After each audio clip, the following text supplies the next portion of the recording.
Assalomu alaykum. Kimyo biz Telegram va YouTube kanallari uchun organik kimyodan genetik zanjir reaksiyalari loyihamizning 4-qismini siz bilan birgalikda boshlamoqdamiz. Har bir qismda bitta organik genetik zanjirli reaksiyamiz beriladi va shuni to'liq sharhli tahlilini amalga oshiramiz. Bugun 4-qismda ushbu reaksiyani siz bilan birga tahlil qilishimiz kerak. Ya'ni quyidagi o'zgarishlarni amalga oshirish uchun mumkin bo'lgan reaksiya tenglamalarini yozing. Reaksiya tenglamalarini yozishda organik moddalarning struktura formulalaridan foydalaning deydi. Ya'ni jarayon siklopropandan X1 modda, X moddadan propil ammoniy bramid, xo'p, undan X2 modda, unga nitrit kislota qo'shib X3 modda, keyin uni kaliy xromatning kislotali sharoitdagi eritmasida oksidlab propanol hosil bo'lishi kerak.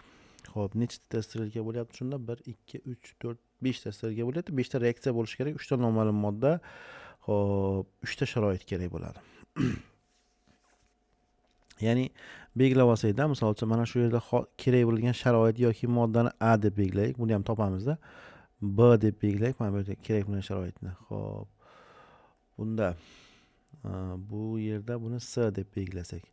Shunda biz A, B, S noma'lum modda yoki sharoitni X1, X2 va X3 noma'lum moddalarni topishimiz kerak va reaksiya tenglamalarini to'liq mana shu shartga muvofiq ravishda strukturaviy shaklda yozib to'liq sharh qilishimiz kerak bo'ladi.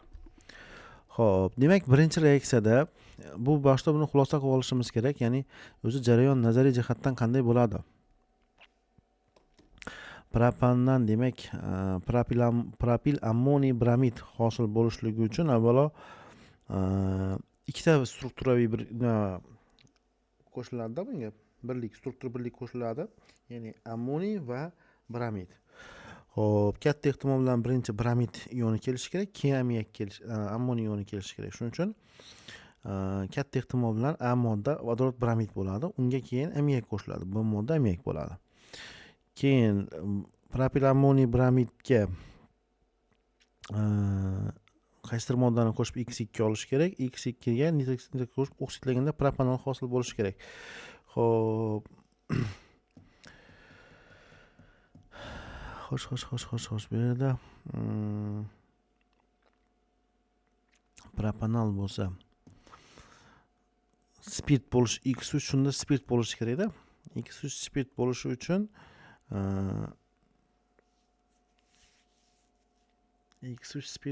uchun bu yoqda amonyakni yo'qotib kelish kerak-da. X2 dan o'sha nitrit qo'shganimizda ammoniy nimasi yo'qolib ketib, uni o'rniga OH kelishi kerak bo'ladi-da. Birinchisida X2 o'tganda biz bramid ionini yo'qotib olishimiz kerak bo'ladi. Xo'p, shunga asoslanib reaksiya tenglamalarini yozishda davom etamiz. Sekin boshlayveramiz. Demak, siklopropan deydi.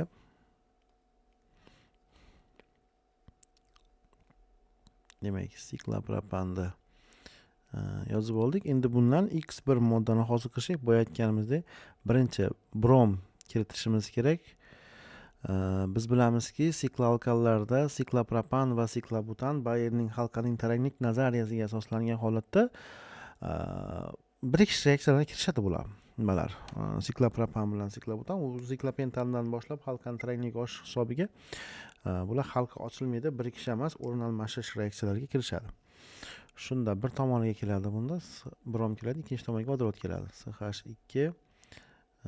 CH2 brom bo'ladi. Va bu X modda bo'ladi. Shunda A, B, S ni yozish uchun joy. Xo'p, bu yoqqa mana X1 deb yozadigan bo'lsak, X1 moddamiz shunda propil bramid.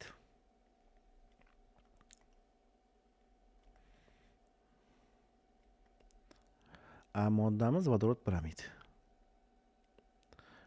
Qizirilib reaksiya kiritilgan.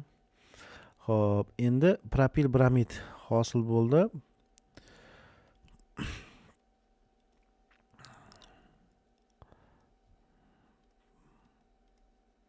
Boya aytdik, propil bramidga propil ammoniy bramid hosil bo'lishi uchun endi Propil bramidga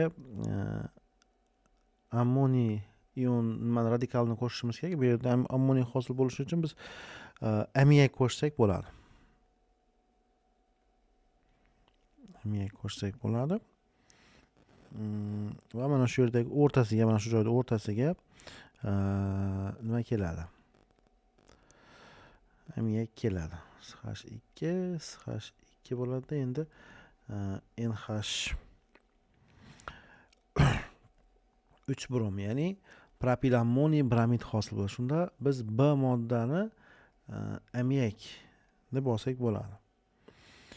Xo'p, endi bundan qarang, propil ammoniy bramiddan X2 ni keyin spirt olishimiz kerak, keyin aldegid hosil bo'lishi kerak. Bu yerda X2 ni oladigan bo'lsak, birinchi o'sha bromni yo'qotishimiz kerak-da bunda, 3-jarayonda. Xo'p, bromni yo'qotishligimiz uchun bu moddamizga ishkor ta'sir qildiraylik. Shunda bromni kesib oladi-da mana bu yerdan. Xo'p, demak SH3 SH2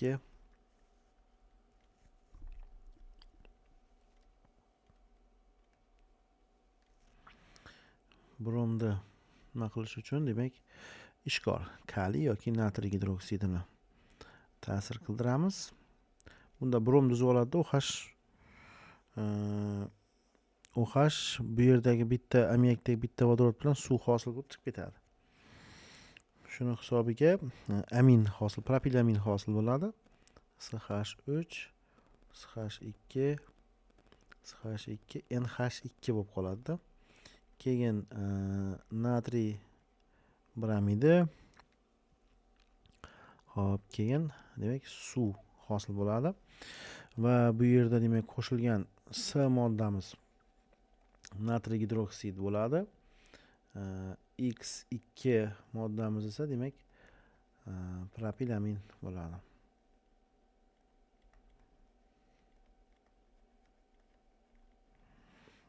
Xo'p, demak endi 4-reaksiyaga o'tyapmiz.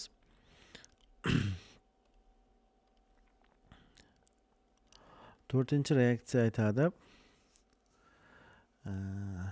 Endi ana shu propilamin, bu yog'imiz X3imiz spirt bo'lishi kerak. Endi biz mana bu amin gruppani ham yo'q qilishimiz kerak-da. Amin gruppani yo'q qilish uchun bunga nitrit qo'shishimiz kerak. Nitrit o'zi berilgan shartda. SH3 SH2 SH2 NH2 ga demak HNO2 ni qo'yadigan bo'lsak, yoki bunday qilsak, HNO2 ni ham bunda yozsak bo'ladi-da. HONO qilib yozaylik. Shunda sal tushunarliroq bo'ladi-da.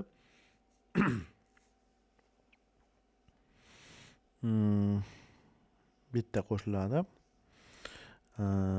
Bog' bunda OH dan o'ziladi, bu yerda bundan o'ziladi. Shunda OH bunga keladi. Propanol chiqadi. SH3 SH2 SH2 OH bo'ladi. Keyin mana bu azotimiz bu azot bilan birlashib azot molekulasini hosil qiladi, keyin suv chiqib ketadi. Xo'p, shunda X3 moddamiz propanol bo'ldi.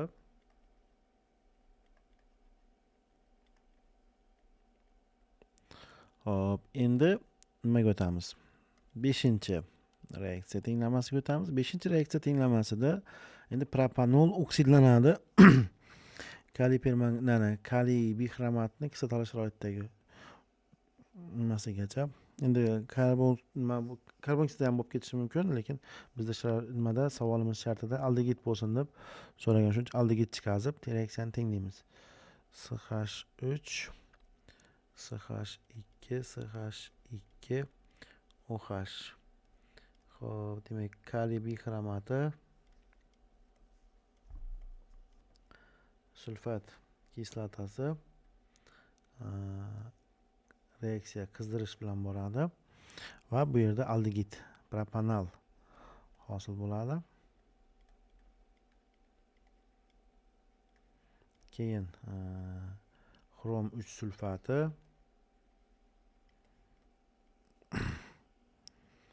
kaliy sulfat va suv.